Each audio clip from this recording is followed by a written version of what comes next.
Howdy, y'all, and welcome to the EEARSS Podcast Produced by Terrier TV. I am Alligator Rob. I am joined by a very visible Bill. Yes, I am here, and you can see me. and there's an invisible Cindy around here somewhere. I am invisible, yes. Is everything going okay, Cindy? It is. I am out of town this week. My best friend had surgery, so I'm down taking care of her. Oh, God bless you. That's awesome. By taking care of, I mean just sitting here annoying her, I'm pretty sure. Oh, okay. You're taking grapes and throwing grapes at her? One of those kind of things? Basically. Or fireballs. Fireballs. We know how it actually goes. Yep. Cinnamon candy fireballs. Yes. Yeah. Yes. Anything interesting been happening this week, Bill? No, not really. No. We're just chugging along. Okay. Yep. I got invited to on a podcast called The Criminal Podcast. The first thing I said it wasn't me. Like, it wasn't me. Right, wasn't me. I didn't do it. Yeah, I don't know what you're talking about. But I guess they're one of the top 10 podcasts in the country. Okay. And they wanted me to come on there and chat with them about all sorts of strange Alligator Rob happenings. So, is that a second person or a third person? That's weird. Okay, yeah. Is it crime based? Is it? No, they wanted to talk about Chicago and research. So, and I was telling our guest here in a second, which I haven't broke out yet, but I will in a second, that they sent me a Pelican case full of gear to do their podcast with. So it's not just it's not like you call in on a cell phone. They send you this Pelican case and you open it up and it's got this really fancy headset that you plug into your phone, and then you start it's an app that's specifically for recording. It's kind of unbelievable. A little bit crazy. Crazy. They are showing us up. Yeah, they're top tier kind of stuff going on there, without a doubt. But anyhow, I digress. Again, I had to use it at least once in the episode. There you go. Yeah. So, you guys ready to get into this today? We are. Okay, sounds good. Well, today on the podcast, we are joined by the Chief of the Titusville Police Department, Chief John Lau. Chief, thank you so much for being here with us. It is absolutely my pleasure. Thank you for having me. Yeah, I was talking to Gator Bill earlier today, and we were talking how long ago it was the first time we met you. I know Bill met you before I ever met you, but I think when I first met you, you were a sergeant at the Titusville Police Department on a Gator call way back in the day sometime. But your career's been pretty awesome because most all of it's been here, right, with Titusville PD? Yes, 100%. I have started my police career at Titusville, and I'm currently, and as a matter of fact, 2 weeks ago, I passed my 30-year mark. Wow, that's amazing. Does being here at that one spot that long and literally being at every piece throughout it, that's got to give you some amazing insight to be where you're at now and kind of understand where each piece of the puzzle's at along the way and where the different officers are at the time they're there, right? Yeah, it truly has been a blessing because, you don't really know what you're going to do when you get into a new career. I came from New York, so I was looking for maybe even going larger. Within 2 to 3 years, Titusville gave me an opportunity, and I said, I'm going to give them a good 2 to 3 years so they get a return on their investment, and then maybe I'll look around. In that 2 to 3 years, not to be too corny, this community won me over, and I have been indebted to give back to this community since then, and this will be my only job in law enforcement. I have no desire to go anywhere else, and I love this community. That's a very rare thing this day and age, is it not? It is. I mean, each generation has their things. Even though my age doesn't hit the parameter of a baby boomer, my actions speak of baby boomer. I am truly, my parents, raised me, and I am very much that way. Loyalty is a huge thing in our department, in our family, and it's just, as well it should be. Yeah, so yeah. Loyalty is everything, and I truly mean this. I feel like I still have to give back to our city because of the blessings I've gotten from this community. So when you came here, to Titusville, and you hadn't had any law enforcement background before? That's correct. I actually owned and operated my own business up on Long Island, New York. Okay. And so you came here, and what made you decide? A lot of my friends were in public safety up where I was raised, my lifelong friends, whether it was law enforcement, whether it was fire department, New York City, Suffolk County, Long Island. And, I got to live vicariously through them and a little bit of the excitement. And so it was always back there, but I was following my dream of being an entrepreneur. And then we had a lull in the economy. Black Monday hit. It was in 1988, and that was the beginning of my business to start to dive. And I was young. I started the business when I was 17, still in high school. What were you doing? What was the business? Window treatments, curtains, vertical blinds, that type thing. And it was commercial. I mean, I did work on Wall Street and Wow. one-man show, owned and operated. So I enjoyed what I was doing. I enjoyed trying to figure out how to make it work. But when it really started to flounder, I figured, you know what? Let me go into the service business. Okay, and then Amazing. you went to the academy, I guess Yeah, so back then you put yourself through the police academy. You had to pay your own way and out-of-state tuition, and then you had to try to figure out how to get a job. And then you have to apply to different cities. And Titusville gave me the first opportunity.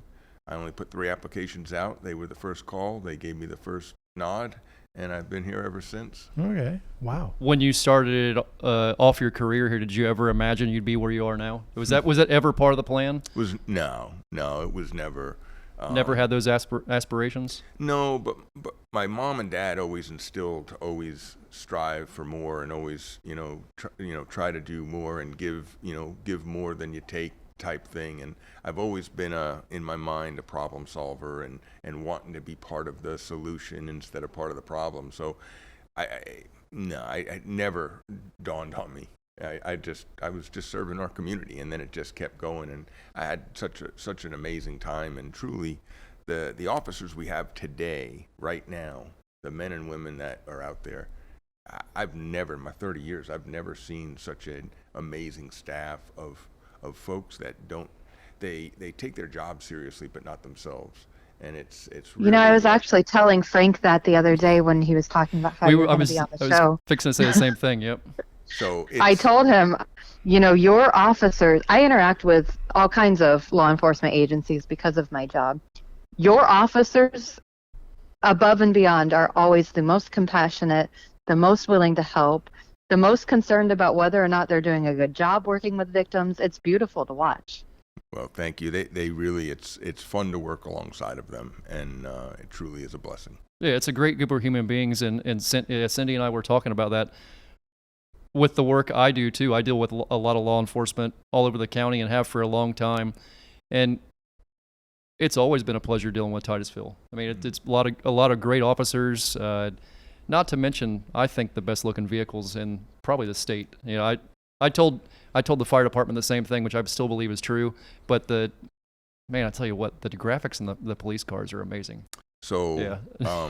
Although No we are a joke. team effort, I have to totally give credit to our Deputy Chief, Todd Hutchinson, Yeah. who really has always been an enthusiast of the, looking the part. And we have won awards all over the state for the design and the layout of our vehicles. But I would really be remiss if I did not thank our city manager and our elected officials, our mayor, vice mayor, and council for supporting us and for allowing us and helping us in purchasing such vehicles. These vehicles, it sounds silly, but when you pull up, it really does kind of exude a command presence. It does. And Mhm. it Oh, is yeah. very important in recruiting and retention. So we definitely have the best equipment around, and we know it. We're not cocky when we say that. It's something that we're proud of. As well you should be. Going all these years from, again, road officer to where you are now, how has your leadership style changed over the years? It's had to kind of evolve along the way, I'm sure. It's probably evolving. I'm probably going to be different tomorrow than I was today. I think any good leader would say that. Yep. The one thing that I have learned is patience sometimes is not one of my strong suits, and I like things when I like things, and especially if it's life and death, it has to be now. And I have learned to, and my boss would say, learn how to lead from direct to indirect leadership. So when I'm coming upwards, a sergeant is very direct and helping the officers, do things, and might even get involved and taking over and questioning or showing something. But where I sit now, it is so imperative to be an indirect leader, more of a cheerleader, someone who goes out and, my job is not to point out fault. My job is to point out the great and amazing things they're doing. We have staff, we have other areas that will redirect or retrain someone in doing something better and all. But so it's constantly evolving. And the other thing that we're dealing with now, the young folks coming up today are so different than when I was raised, and it's not the wrong approach is to try to change them. They are who they are, and they're being raised in an era that I wasn't. So we have to evolve. So the folks that are 20 years and up in our agency, it's up to us to adapt to the new time. And you don't sell the farm out. You don't completely give up your values and morals. That's not what I'm saying. We have to figure out a better way to communicate and to speak their language. And that's always a challenge, but more so the past 5 to 7 years. Okay. Speaking of challenges, with the City of Titusville right now, from a law enforcement perspective, what do you think the biggest challenges are facing our community? So it's going to be keeping up with the population. The growth is man, it's going insane. The Space Center, and this is, a lot of times I'll joke around, this is why I'm a police officer, because I didn't understand what privatization of the space program meant. I mean, I'm laughing. I'm going, okay, so Walmart's going to be launching rockets. Okay, but now that we see what that means, and now that, thank God for the visionaries in that area, because it's great for our world, our nation, and certainly Florida and Titusville. So now we have to keep up with the demands, the increased service demands for our visitors. I mean, there's 1.8 million visitors a year that goes out to the Space Center. And then this blew me away. There's more than 2 million a year that go out to the wildlife refuge. Oh yeah. So they're using city streets. They are coming to city restaurants, and we have to provide that service. So we have a very good plan to keep our staffing up to level, but finding good qualified folks that want to serve their community in a capacity of law enforcement, that is a challenge. We are having more than ever now. We have no problem recruiting, but immediately within the first year, they say, this is not for me, and they're leaving. And that is something that we're struggling with. And so I think that's something that everyone's struggling with. Gotcha. I hear that a lot.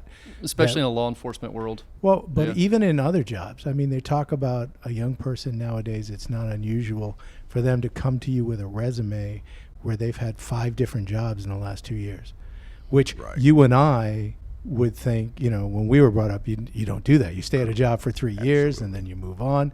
But they think differently. And so it's a whole different, like you said, connection. It is a challenge, but that's what makes it, interesting, and we have to figure out the secret sauce. We were one of probably the first agency in Brevard County that sponsored men and women to go to the academy. And what that means is, like I spoke of earlier, that I had to put myself through the academy, then I had to apply and try to find a job. We do it reverse. We try to find folks that have the heart to do this profession. And if they have the heart to serve and to truly do this, we can teach law enforcement. So we find folks in our community, we then pay them to go to the academy. We pay for the academy, all the books. We provide extra help and teaching. And then when they come back, now they're take the state exam, they've graduated, and now they're police officers for us. That's a beautiful thing. Mm-hmm. So, oh, absolutely. And what we were able to, there was a large amount of population that were 32, 35 that said, I have a family, I have to work. So we had to figure out, how do we get someone who is looking on a second career. How are we going to do this? Well, the answer is we're going to have to pony up. Now, we do make them sign a contract. So they have to stay with us for 2 years, otherwise they have to fair. pay back. It is. Yeah. And so we've been very good. Now that's the norm. Every department's doing that. Okay. Yeah, it makes sense. Ingenious. Oh, yeah. Ingenious. Absolutely. So there's a lot of things going on in communities around the country with law enforcement in the community. And I know a big thing with Titusville PD has always been different programs going on with the community, and that community outreach you guys have always done. I mean, different things from taking kids Christmas shopping. I've seen all kinds of different things over the years that are really incredible. Tell me a little bit about some of those programs you guys have going on right now. That's funny because about a half an hour, 45 minutes ago, I was on a conference call with we have 6 events Saturday. Okay. And that's just 6. That's wide open. I have 2 others as well. So we don't know the word no. If there's a church in town or if there's a group, an organization that would like a canine demo and they ask, we're going to say yes. We're going to figure out how we do that. One of the mottos or mantras, I should say, that we have within our police department, this is not my police department. It's your police department.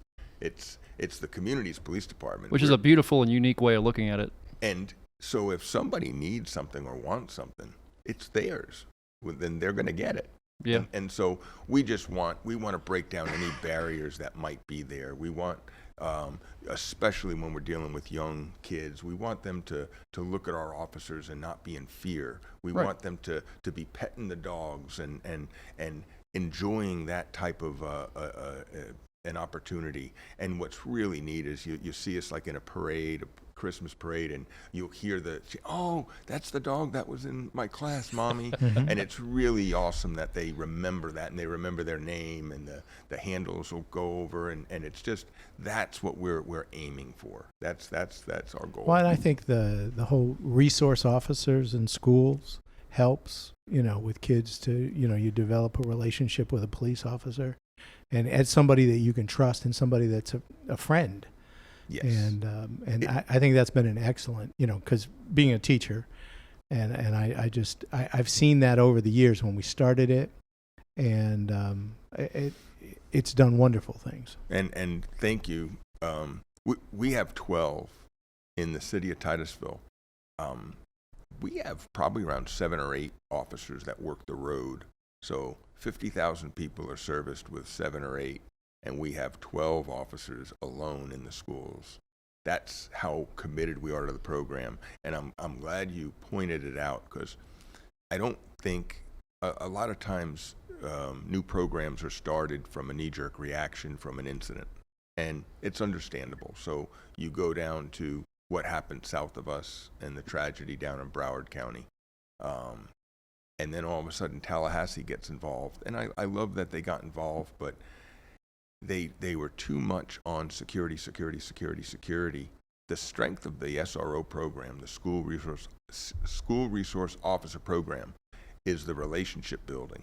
And, yes. And without mentioning a school, we've had 2 incidents in the past 20 years that would have been, one of them would have risen to a Columbine that was foiled the night before because of the relationship with the school resource officer and a staff member. It was one of the teachers.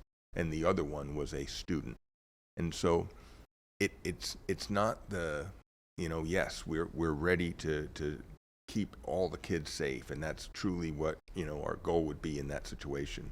But our real goal is to prevent it before it happens. That's the goal.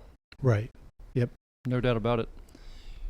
You have a very stressful job, and you have for a very long time. What are some things you enjoy doing away from law enforcement? Great question. So I have, yeah, good one, Cindy. Great question. I would love to have some time away. So if you think of something, you let me know what that is. No, so I'm not really, I love sports. Okay. I've always loved sports, so I do watch sports. I watch the games, and World Series is on. Okay, who's Friday. your teams? Who are your teams? I can't say because they lost in the last round. Oh, okay. You're a Yankees fan. I am a Yankees Okay. fan. Oh, that's right. Yeah, Long Island. Yeah, Yeah. that would make sense. It does make sense. Yeah. Yeah. But I have a family that my wife works for a judge in Seminole County. Actually, she works for the chief judge for Brevard and Seminole. Okay. And so the things that she hears and reads in her life and the level of customer service that she's providing at her level at another angle, we're weird in the same way. And so, we like kind of lean on each other. And so really I'm a homebody. I really do love my back porch is phenomenal. We love to just hang out there and solve the world's problems and have music playing. I cook a little bit. So are you a grill man or a smoker? So I am a wannabe. Okay. For Christmas of last year, my wife Vanessa bought me a green egg. Ooh, okay. So I am a novice. But I'm learning, and I've butchered a couple things, and I've had a couple things where I thought, my goodness, this is the best I've ever had. I'm learning.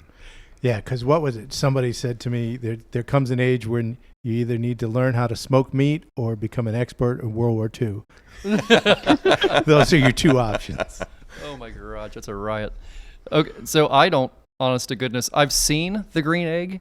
Explain to me the science behind the green egg, because I have no idea what I remember getting a gator off of somebody's front porch here in Titusville, and their green egg was knocked over, and they were more upset about their green egg being knocked over than they were about an alligator in their front porch. You don't know how expensive Those things it are is. expensive. Yeah. See, I had no idea. I had no idea. What is it? Is it a thing for smoking, or what is it? I honest to goodness don't know. Cult. Yeah, It's a cult. It's like the Jeep of grills. That is a great way to put it, Cindy. That's true. It's hilarious. It's really all about, it's a ceramic, and again, it's like a dome, and the whole premise behind any type of good grilling or smoking is maintaining the temperature inside.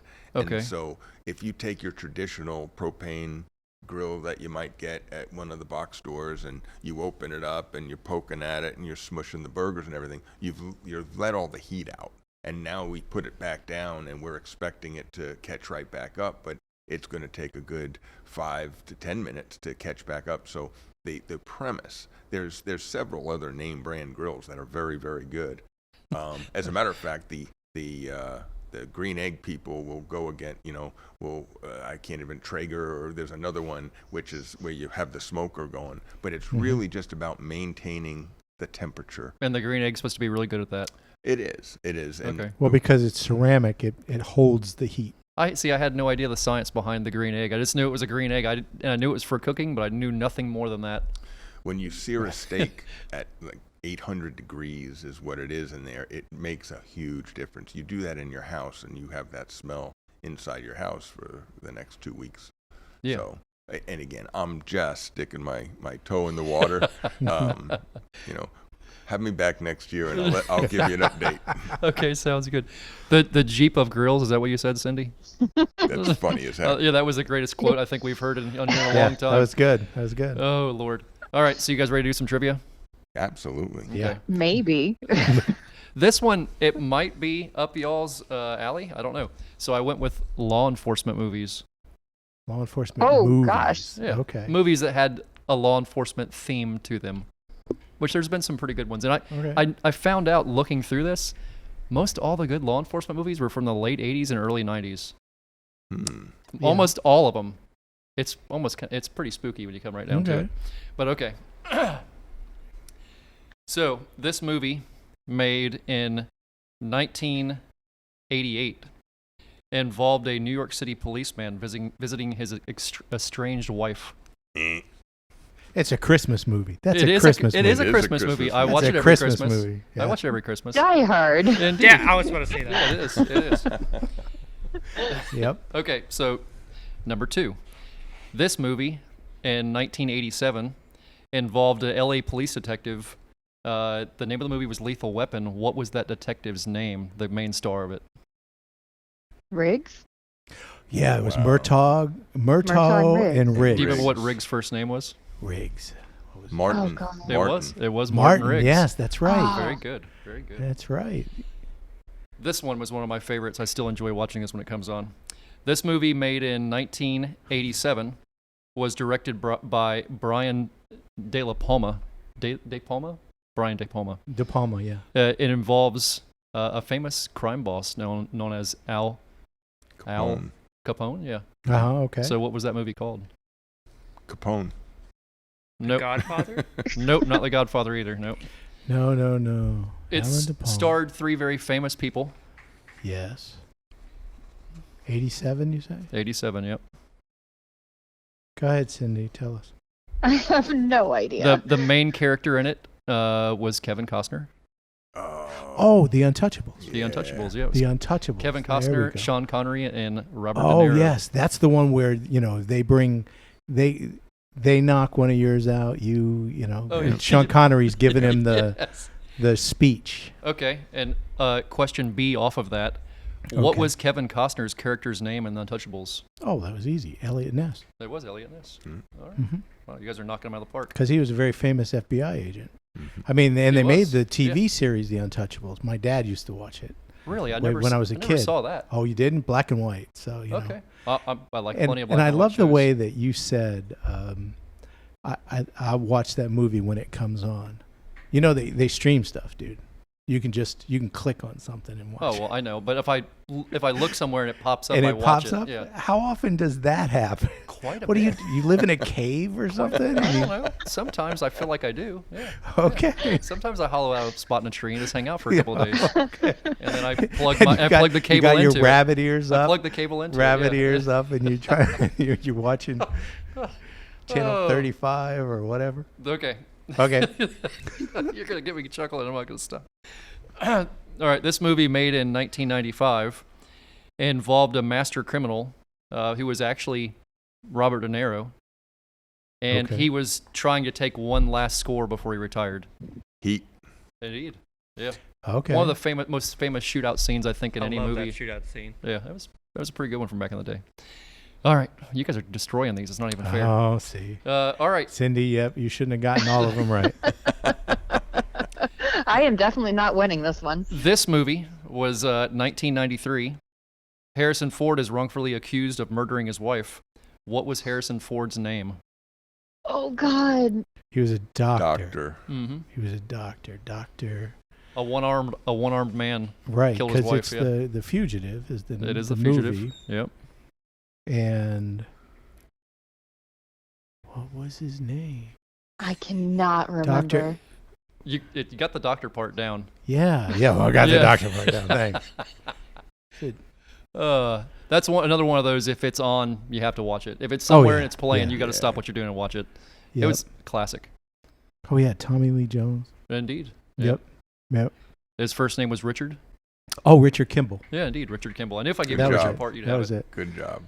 Okay. The last one. This movie, made in 1991, was remade recently, and it was absolutely terrible. Like most remakes, it was the worst idea on the planet. Okay. I mean, it was a terrible remake. Good grief. It involves a string of bank robberies where all the bad guys wore president's masks. Oh, Oh, yeah. I know I it. know this one too. Go ahead, Brandon. What is it? It's not coming to me. But Oh, I one tell ya. of my favorite movies ever. Cindy, go ahead. I don't know. The only reason there you go, you got it. Point Break. Indeed. Yep. Yep. The Point only Break. reason I know Oh. that is because from the Avengers movies, and that's what they always called Thor. Point Break. that is. You're right. Yeah, I didn't think about that. That's Point true. Break. Do you know what Keanu Reeves' character's name was? Ooh. Do you know it? I do. Go for it. Johnny Utah. That was Johnny Utah. Oh yeah, I love that the Bronco he drove. Was that did he drive that Bronco, or was that the one from Speed? They had the Bronco in Speed. The Bronco was But in didn't they that have one. the But Bronco- there was a Bronco Bronco too? in that one, but it was driven by a bunch of bad guys. Right. Yeah, Okay. They Because they it's like called the local death studios squad. own like 3 cars. Right. And they put them in all these They just movies. rotate them. This is Yeah, true. they Yeah, just this put is them in true. there. What about Patrick Swayze? What was his character's name? Oh, Patrick Swayze. You know this one too? Not right yet. He didn't have a last name. He only had a first name. I know Oh, it now. okay. Yeah. Do you know it? Go for it. Bodie. It was Bodie. Yeah. Wow. Yeah. Okay. Wow. No. Knocking them out of the park. Do you guys have any kind of? I know you got. I'm going to have a couple of your officers at my event in November. Mhm. Yeah, working security. So thank you guys for doing that. Do you guys have anything big coming up here you want to tell everybody about? Oh, we have, well, you had mentioned our Shop with a Cop. That's always every year. We do that, and it's 100 kids that. Which have is the us- coolest program ever. It really is. And, you know, it's a little different since the COVID virus had hit. Now we get our names, and then we call the parents, and we schedule a time to go to Target or Walmart, wherever, you know, the gift cards are. And we do it with them. It was so much better, though, when you had 2 of the Kennedy Space Center buses filled with the uniforms and the kids, and we would just infiltrate. Oh yeah, just take over a place. Yeah. What was incredible was you can just imagine, you can read the people's minds there in Walmart. It's about 7:15. I'm going to sneak in. I'm going to get a few things, and then all of a sudden we hit the aisles, and they're like, "No!" But then what's really cool is when they see what it is, and then they're handing, "Hey, here's some money." So we always have somebody handling the money to put towards more kids, because it really That's is epic. It is totally heartwarming. Oh yeah. So that's one of our biggest, but again, we have a bunch of church things. In 2 weeks, I'm actually going to be North Brevard's next James Bond, which is a fundraiser for the Children's Advocacy Center. How awesome is that? It really is. And so They do amazing work. Oh, That is an amazing program to support. it truly is. This, as Cindy mentioned, this weekend we have the Women's Center is doing the Boots and Bandits at Fox Lake Park. That's 6 o'clock on Saturday. I keep getting my days mixed up. And then it's next Friday, the 4th, for this other. But it's we just do whatever we can to give back to our community, and so do the 100 officers we have and the 50 civilian support staff. And again, I cannot say enough about the city, our community, and just blessed to serve. Do you guys have a way for, if people want to say they want to be a law enforcement officer with the Titusville Police Department, where would they go to learn more about that? Yeah, they could go right to the website. It's a very easy thing. You could always just call right in. What is that website? So it's TitusvillePD.com. Okay. And it's pretty easy to navigate. But if you go to our website, there'll actually be a recruitment button. You press that, and it'll tell you exactly. You just call us. We have people come in, and we have informal interviews just to kind of see if they're going to be, good for it. And we put them on a ride along and do that before we even get them involved. So you just call us directly. Okay. Awesome. All right, Bill. Cindy, Okay. another episode in the book. I think this was a great one. Chief, thank you so much for being here with us. We really, really, really appreciate you being here. Thank you for what you do for everybody in the community. You're a huge resource, and we appreciate you a lot. So thank you for being here. Well, thank you for having me, and it is truly our privilege. And I think this program you're doing is just terrific, and I love it's involving getting kids involved and could be the rest of their life and careers. So thank you. I appreciate that, sir. Thank you a bunch. That's that guy right there was a big part of me having any of these ideas. I mean, teachers make a huge difference, and Absolutely. Bill's always been a great one. So. Anyhow, guys, thank you so much for tuning in. We appreciate you all being here, and we'll catch you all next week. Bye-bye.